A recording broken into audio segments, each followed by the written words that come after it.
Hello students, welcome to Arihant Padhaku. I am Vandana, your educator. आज हम class 10th के third chapter that is metals and non metals के आगे के एनसीईआरटी क्वेश्चन से सॉल्यूशन स्टार्ट करते हैं। तो फर्स्ट हमारा जो एक्सरसाइज क्वेश्चन आज हम डिस्कस करने वाले हैं वो क्या है?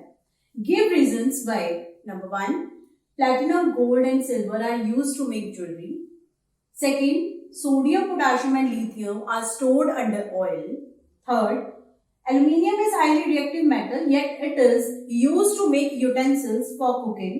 And fourth one, carbonate, sulfide ores are usually converted into oxide during the process of extraction. तो हमें चार जो स्टेटमेंट्स दी हुई हैं इनके रीजन बताने हैं कि ऐसा क्यों होता है। तो करते हैं first, platinum, gold and silver are used to make jewellery. देखो, ज्वेलरी बनाने के लिए हमें ऐसे एलिमेंट्स की जरूरत होती है जो डक्टाइल हो, मेलिएबल हो, प्लस लस्ट्रस हो।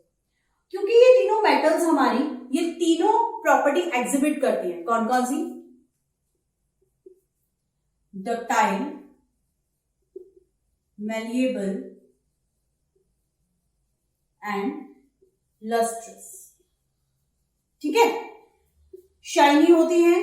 मेलिएबल मतलब इनको इजीली थिन शीट्स में कट कर सकते हैं और हम इन्हें वायर्स के अंदर भी ड्रॉन कर सकते हैं या हम इन्हें मोल्ड कर सकते हैं। हम यहाँ पे ज्वेलरी के लिए ये वर्ड यूज करेंगे।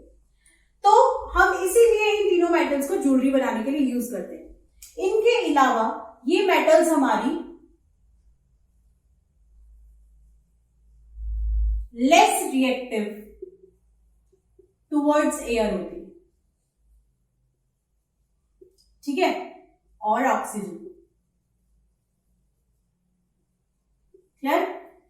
पहले तो हमने देखा कि इनके पास ये प्रॉपर्टीज होती हैं। सेकेंडली, ये हमारी जो एयर के अंदर ऑक्सीजन प्रेजेंट होती है उसके साथ बहुत लीस्ट रिएक्टिव होती हैं ये तीनों मेटल्स। ठीक है, जिस वजह से मॉइस्ट एयर के साथ ये रिएक्ट नहीं कर पाती और हमारी इसीलिए ये मेटल्स ज्वेलरी बनाने के काम आती है। क्योंकि ज्वेलरी के लिए जो मेटल्स चाहिए हो वो रिएक्टिव नहीं होनी चाहिए, क्योंकि उनकी शाइन अदरवाइज खराब हो जाएगी। ठीक है, सेकेंड पे चलते हैं। Sodium, potassium and lithium are stored under oil.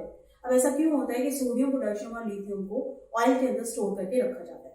Because ये तीनों मेटल्स हमारी क्या होती हैं? बहुत रिएक्टिव होती है। ठीक है, रिएक्टिव होने की वजह से ये क्या करती हैं? ये हमारे ऑक्सीजन के साथ बहुत विग्रसली रिएक्ट करती है। ऑक्सीजन के साथ विग्रसली रिएक्ट करने की वजह से ही इनको ऑयल के अंदर स्टोर किया जाता है ताकि इनकी रिएक्शन को प्रिवेंट कर सके। ठीक है, these are very reactive metals and reacts vigorously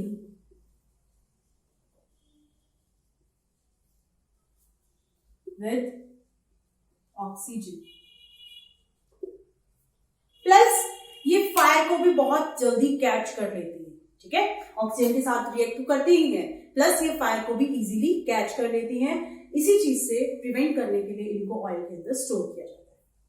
अब चलते हैं third question, that is aluminium is highly reactive yet it is used for utensils. तो देखते हैं कि एल्यूमिनियम को यूटेंसिल्स के लिए क्यों यूज किया जाता है। देखो, एल्यूमिनियम हमारा एक बहुत अच्छा कंडक्टर होता है हीट का। ठीक है, जो कुकिंग के लिए हमें कुकिंग के यूटेंसिल्स के लिए बहुत इंपॉर्टेंट फैक्टर आ जाता है। अब गुड कंडक्टर ऑफ हीट के साथ साथ ये हमारा रेसिस्टेंट टू कोरोजन भी होता है। ठीक है, तो हमने क्या देखा कि एक हमारा ये गुड कंडक्टर ऑफ हीट है, प्लस ये हमारा रेजिस्टेंट टू कोरोजन है।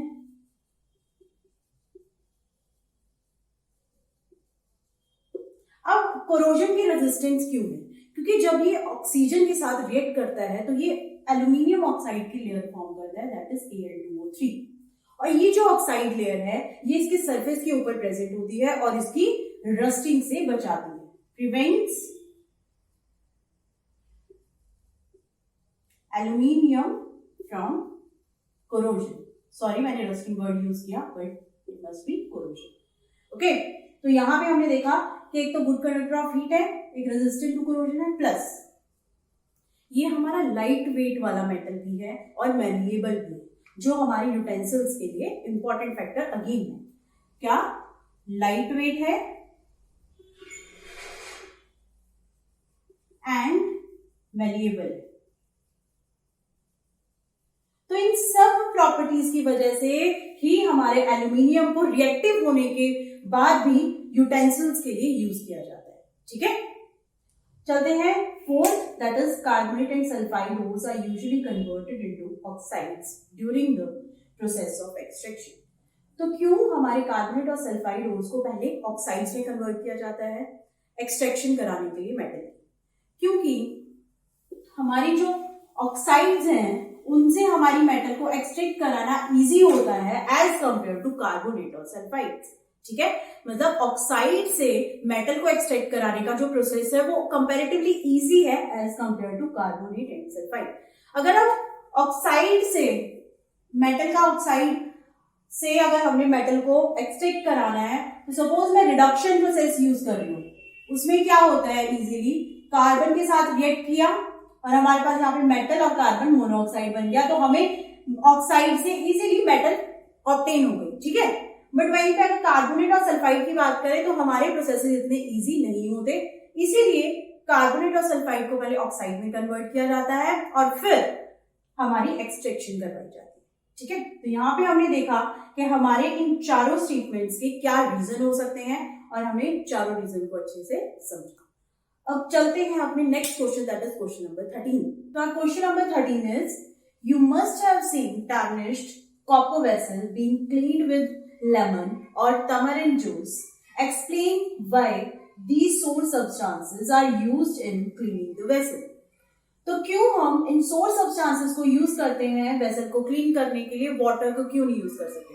तो देखो होता क्या है कि जो हमारा एयर है, एयर के अंदर CO2, ऑक्सीजन या वाटर वेपर्स जो प्रेजेंट होते हैं वो हमारी कॉपर आर्टिकल्स के साथ रिएक्ट करना शुरू कर देते हैं और उसको टार्निश करना स्टार्ट कर देते हैं। ठीक है, जिस वजह से जो हमारा कॉपर है वो अपनी शाइन लूज करना शुरू कर देता है और इसके सरफेस के ऊपर एक ग्रीन कलर की कोटिंग का कंपाउंड फॉर्म होने लगता है। अब वो कंपाउंड बनता कैसे है? Copper reacts with CO2, H2O and oxygen. ये कहां पे है? हमारे एयर के अंदर। ठीक है, और बनाता है कॉपर कार्बोनेट, कॉपर हाइड्रोक्साइड। इसको हम क्या कहते हैं? Basic copper carbonate. तो यही हमारा वो कंपाउंड है जो ग्रीन कलर की कोटिंग फॉर्म करता है।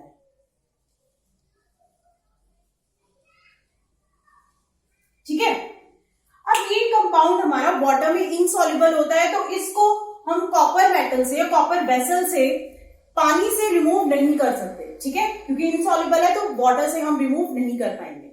तो क्योंकि ये बेसिक है तो इसको रिमूव करने के लिए हम एसिड्स का हेल्प ले सकते हैं। अब जैसे कि हमारे पास लेमन और टमेरिन जूस में, लेमन में हमारा जो एसिड प्रेजेंट होता है वो कौन सा होता है? Citric acid. और टमेरिन जूस में हमारा एसिड कौन सा प्रेजेंट होता है? Tartaric acid. तो ये दोनों एसिड हमारे इस बेसिक कोटिंग के साथ रिएक्ट करते हैं और सॉल्युबल सॉल्ट की फॉर्मेशन करते हैं। वो सॉल्युबल सॉल्ट को हम इजीली रिमूव कर सकते हैं और फिर हमारा जो कॉपर वेसल है वो अगेन शाइन करना स्टार्ट कर देता है। ठीक है, तो यहां पे हमने देखा कि कैसे हमारा जो कॉपर वेसल है वो अपनी शाइन को रिगेन करता है और क्यों हम सॉल्ट सब्सटेंसेस को ही यूज करते हैं इसकी शाइन को दोबारा से रिगेन कराने के लिए। ठीक है, करते हैं अपना next question, that is differentiate between metals and non metals on the basis of their chemical properties. So question number 14, जैसे कि हमने देखा कि differentiate between metals and non metal on the basis of their chemical properties. तो देखते हैं कि metals और नॉन मेटल्स में क्या डिफरेंसेस होते हैं। तो सबसे पहले, metals are electropositive in nature and non metals are electronegative in nature. मतलब ये अपने इलेक्ट्रॉन को लूज कर सकते हैं और ये इलेक्ट्रॉन को गेन करते हैं। ठीक है, these are electro positive in nature, और यहां पे अगर देखें electro negative in nature. Electropositive का मतलब क्या हुआ कि मेटल इलेक्ट्रॉन लूज करके केटाइन की फॉर्मेशन करता है, और नॉन मेटल जो मेटल के साथ बॉन्डेड होगा वो एनायन की फॉर्मेशन करेगा। ठीक है, ये चार्ज हमारा नॉन मेटल के ऊपर है। नेक्स्ट इज कि मेटल्स हमारे ऑक्सीजन के साथ रिएक्ट करके बेसिक ऑक्साइड्स बनाते हैं, मतलब react with oxygen to form basic oxide. Example अगर देखें तो मैग्नीशियम हमारा मेटल है, वो ऑक्सीजन के साथ रिएक्ट करेगा तो 2MgO बनाएगा जो एक बेसिक ऑक्साइड है। ठीक है, उसी तरीके से अगर नॉन मेटल की बात करें तो ये हमारे ऑक्सीजन के साथ रिएक्ट करके या तो एसिडिक ऑक्साइड बनाते हैं या न्यूट्रल ऑक्साइड बनाते हैं। Okay, react with oxygen to form acidic और न्यूट्रल ऑक्साइड। अगर हम एग्जांपल देखें एसिडिक ऑक्साइड की एग्जांपल अगर हम देखें तो हमारी होगी कार्बन डाइऑक्साइड। ये हमारा एसिडिक ऑक्साइड, और यहां पे हमने एक बेसिक ऑक्साइड की एग्जांपल ली। थर्ड अगर हम पॉइंट को डिस्कस करें तो जो हमारी मेटल्स होती हैं वो हमारी वाटर के साथ रिएक्ट करके या तो ऑक्साइड्स बनाती हैं या हाइड्रोक्साइड बनाती हैं, प्लस हाइड्रोजन गैस को इवॉल्व करती है। ठीक है, react with water to form metal oxide और हाइड्रोक्साइड एंड इवॉल्व H2। ठीक है, जबकि हमारी नॉन मेटल्स वाटर के साथ रिएक्ट नहीं करती और ना ही ऑक्साइड या हाइड्रोक्साइड की फॉर्मेशन करती है, प्लस हाइड्रोजन गैस भी इवॉल्व नहीं करेगी, क्योंकि नॉन मेटल्स के पास इलेक्ट्रॉन नहीं होता कि वो हाइड्रोजन आयन जो वाटर में प्रेजेंट होते हैं उनको दे सके, जिससे वो हाइड्रोजन गैस की फॉर्म में इवॉल्व हो सके। ठीक है, तो हम सिंपल ये कह सकते हैं these do not react with water to form, to evolve H2 gas. ठीक है, अब नेक्स्ट हमारा पॉइंट क्या है और लास्ट पॉइंट क्या है हमारा कि जो हमारी मेटल्स है वो डाइल्यूट एसिड्स के साथ भी रिएक्ट करती हैं और हाइड्रोजन गैस को इवॉल्व करती हैं, जबकि नॉन मेटल्स हमारी हाइड्रोजन गैस को इवॉल्व नहीं करेंगी। ठीक है, react with dilute acids evolve H2 gas, और ये do not react with dilute acids, या हम ये कह सकते हैं this do not evolve hydrogen gas.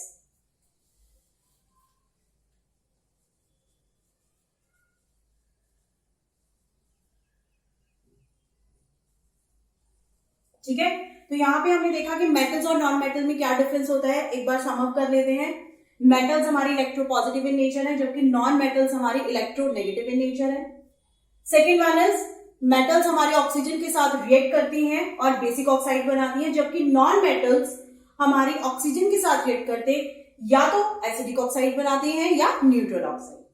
Next point है हमारा कि हमारी मेटल्स वाटर के साथ रिएक्ट करके या तो ऑक्साइड्स बनाएंगी मेटल के या हाइड्रोक्साइड प्लस हाइड्रोजन गैस को इवॉल्व करती है। ये हमारी हाइड्रोजन गैस को इवॉल्व नहीं कर पाती।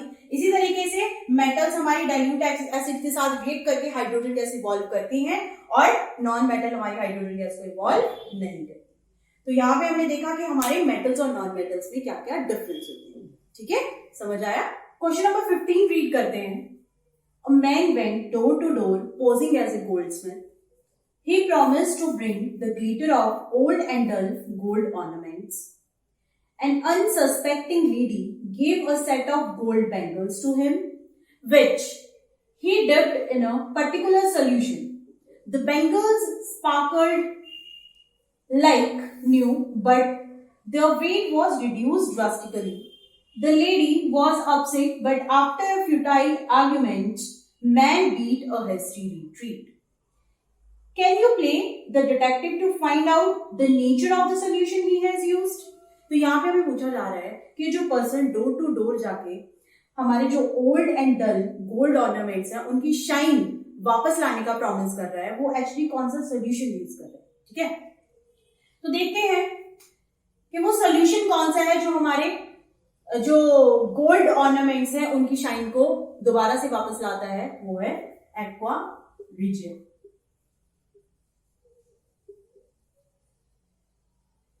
अब एक्वा रिजिया किस किस चीज का मिक्सचर है? This is a mixture of concentrated HCl and concentrated HNO3 in the ratio 3:1. ठीक है, अगर हम सिर्फ HCl को यूज करें या ओनली HNO3 को यूज करें तो हमारा एक्वा रिजिया का काम नहीं होगा, या हम ये कह सकते हैं कि हमारे जो ऑर्नामेंट्स हैं गोल्ड के वो अपनी शाइन को रिगेन नहीं करेंगे. ये अगर मिक्सचर यूज किया जाएगा तभी हमारे जो गोल्ड ऑर्नामेंट्स हैं वो अपनी शाइन को रिगेन कर पाएंगे. ठीक है, अब क्योंकि ये एसिडिक सॉल्यूशन है तो हमारा इससे होता क्या है कि हमारा जो गोल्ड है वो इसके अंदर डिसॉल्व भी होता है. ठीक है, क्योंकि ये कोरोसिव इन नेचर होता है aqua regia, corrosive in nature. तो उसकी वजह से क्या होता है कि गोल्ड इसके अंदर डिसॉल्व हो जाता है, जिस वजह से जो हमारा वेट है, यहाँ पे जो लेडी की बैंगल्स हैं उनका जो वेट है वो बहुत ज्यादा रिड्यूस हो जाता है ड्रास्टिकली. ठीक है, तो यहाँ पे हमने देखा कि जो वो पर्सन सॉल्यूशन यूज कर रहा था वो कौन सा था? Aqua regia. ठीक है,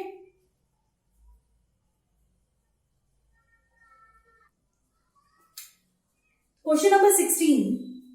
क्वेश्चन रीड करते हैं. Give reasons why copper is used to make hot water tanks and not steel. Steel है क्या? Steel is an alloy of iron. तो देखते हैं कि हमारा हॉट वाटर टैंक्स में कॉपर को क्यों यूज किया जाता है और स्टील को क्यों नहीं यूज किया जाता. तो इसके रीजंस हम करते हैं. फर्स्ट रीजन जो हमारा इस क्वेश्चन का है वो क्या है कि copper is the best conductor of heat, इसीलिए उसको हॉट वाटर टैंक्स में यूज किया जाता है. क्या?